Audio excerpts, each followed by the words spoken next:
അസ്സലാമു അലൈക്കും. ഇന്ന് ഞാൻ തയ്യാറാക്കാൻ പോകുന്നത് കക്ക വെച്ചിട്ടുള്ള സമൂസയാണ് കേട്ടോ.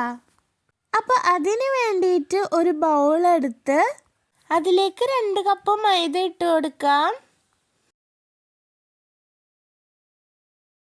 ഇനി അതിലേക്ക് 1/2 ടീസ്പൂൺ ഉപ്പ് ചേർത്ത് കൊടുക്കാം. ഇനി അതിലേക്ക് 1/2 ടീസ്പൂൺ വെളിച്ചെണ്ണ ഒഴിച്ചു കൊടുക്കാം. ഇനി നമുക്ക് കുറച്ചീശെ വെള്ളം ചേർത്ത് നമുക്കിതൊന്ന് കുഴച്ചെടുക്കാം.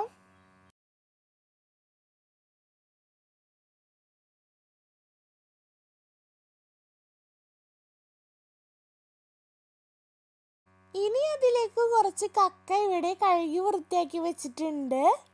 ഇനി അതിലേക്ക് 1 ടീസ്പൂൺ കാശ്മീരി മുളക് പൊടി, 1/2 ടീസ്പൂൺ മഞ്ഞൾപ്പൊടി, 1/2 ടീസ്പൂൺ ഉപ്പ്. ഇനി നമുക്കതിലേക്ക് 1/2 ടീസ്പൂൺ വെളിച്ചെണ്ണ ഒഴിച്ചു കൊടുത്തിട്ട് ഇതൊന്ന് കുഴച്ചെടുക്കാം. ഇനി അതിലേക്ക് ഒരു വലിയ സവാള, 2 പച്ചമുളക്, കുറച്ച് മല്ലിയില, 2 തണ്ട് കറിവേപ്പില, ഇഞ്ചി വെളുത്തുള്ളി ചതച്ചത്, 1/2 മുറി തേങ്ങ. ഇനി സ്റ്റൗ കത്തിച്ചൊരു ഫ്രൈ പാൻ വെച്ച് കൊടുക്കാം.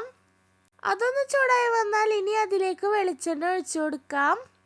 ഇനി അതിലേക്ക് നേരത്തെ മാറ്റി വെച്ചിട്ടുള്ള കക്ക ഇട്ട് കൊടുത്തിട്ട് ഒന്ന് ഫ്രൈ ചെയ്തെടുക്കാം. ഇപ്പോൾ ഇതാ നമ്മുടെ കക്ക ഇവിടെ ഫ്രൈ ആയിട്ട് വന്നിട്ടുണ്ട്. ഇനി നേരത്തെ മാറ്റി വെച്ചിട്ടുള്ള തേങ്ങ ഇട്ട് കൊടുത്തിട്ട് ഒന്നും കൂടി ഒന്ന് ഫ്രൈ ചെയ്തെടുക്കാം. ഇപ്പോൾ ഇതാ നമ്മളുടെ ഫില്ലിങ് ഇവിടെ തയ്യാറായിട്ടുണ്ട്. ഇനി നമുക്കിത് മാറ്റി വെക്കാം. ഇനി ഫ്ലെയിം കത്തിച്ച് അതേ ഫ്രൈ പാൻ വെച്ച് കൊടുക്കാം. ഇനി അതിലേക്ക് 2 ടീസ്പൂൺ വെളിച്ചെണ്ണ ഒഴിച്ച് കൊടുക്കാം. ഇനി അതിലേക്ക് ചെറുതാക്കി അരിഞ്ഞിട്ടുള്ള സവാള ചേർത്ത് കൊടുക്കാം. ഇഞ്ചി വെളുത്തുള്ളി ചതച്ചത് ചേർത്ത് കൊടുക്കാം. കറിവേപ്പിലയും പച്ചമുളകും ചേർത്ത് നന്നായിട്ടൊന്ന് വഴറ്റിയെടുക്കാം. ഇനി അതിലേക്ക് 1/2 ടീസ്പൂൺ കാശ്മീരി മുളക് പൊടി ചേർത്ത് കൊടുക്കാം. ഇനി അതിലേക്ക് നേരത്തെ ചെറുതാക്കി അരിഞ്ഞു വെച്ചിട്ടുള്ള മല്ലിയില ചേർത്ത് കൊടുത്തിട്ട് ഒന്ന് വഴറ്റിയെടുക്കാം. ഇനി അതിലേക്ക് 1/2 ടീസ്പൂൺ ഗരം മസാല ചേർത്ത് കൊടുക്കാം. ഇനി ഇതിലേക്ക് നേരത്തെ ഫ്രൈ ചെയ്ത് വെച്ചിട്ടുള്ള കക്ക ഇട്ട് കൊടുത്തിട്ട് ഇതൊന്ന് മിക്സ് ചെയ്യാം. ഇനി ഇത് വേറൊരു പാത്രത്തിലേക്ക് മാറ്റാം.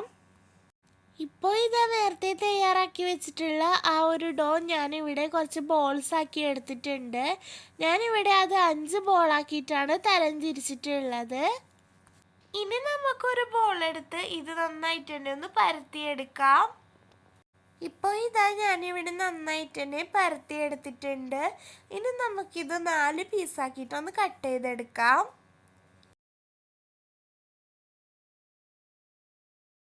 ഇനി 4 കട്ട് ചെയ്തിട്ടുള്ള ഒരു ഭാഗം എടുത്ത് അതിലേക്ക് കുറച്ച് ഫില്ലിങ്സ് വെച്ച് കൊടുക്കാം. ഇനി ഇത് വീഡിയോയിൽ കാണുന്ന പോലെ ഒന്ന് ഫോൾഡ് ചെയ്തെടുക്കാം. ഇതുപോലെ തന്നെ നമുക്ക് എല്ലാതും ചെയ്തെടുക്കാം. ഇപ്പോൾ ഇതാ ഞാനിവിടെ ഇതെല്ലാം ചെയ്തെടുത്തിട്ടുണ്ട്. ഇനി സ്റ്റൗ കത്തിച്ച് ഒരു ചീനച്ചട്ടി വെച്ച് കൊടുക്കാം. അതൊന്ന് ചൂടായി കഴിഞ്ഞാൽ ഇനി അതിലേക്ക് വെളിച്ചെണ്ണ ഒഴിച്ചു കൊടുക്കാം. ഇനി അതിലേക്ക് ഓരോന്നായിട്ട് നമ്മളുടെ സമൂസ ഇട്ട് കൊടുക്കാം. ഒരു സൈഡായി വന്നാൽ ഇനി ഇത് തിരിച്ചിട്ട് കൊടുക്കാം. എന്നിട്ട് നമുക്കിതെല്ലാതും ഫ്രൈ ചെയ്തെടുക്കാം. ഇപ്പോൾ ഇതാ നമ്മളുടെ കക്ക സമൂസ ഇവിടെ റെഡി ആയിട്ടുണ്ട്. നല്ല രുചിയാണ്. നമുക്ക് സിമ്പിളായിട്ട് തയ്യാറാക്കാൻ പറ്റുന്ന ഒരു റെസിപ്പിയാണ്. അപ്പോൾ ഇനി എല്ലാവരും കക്ക കിട്ടുമ്പോൾ ഇതുപോലെ ഒന്ന് ട്രൈ ചെയ്ത് നോക്കൂ കേട്ടോ. അപ്പോൾ ഓക്കെ, ബൈ.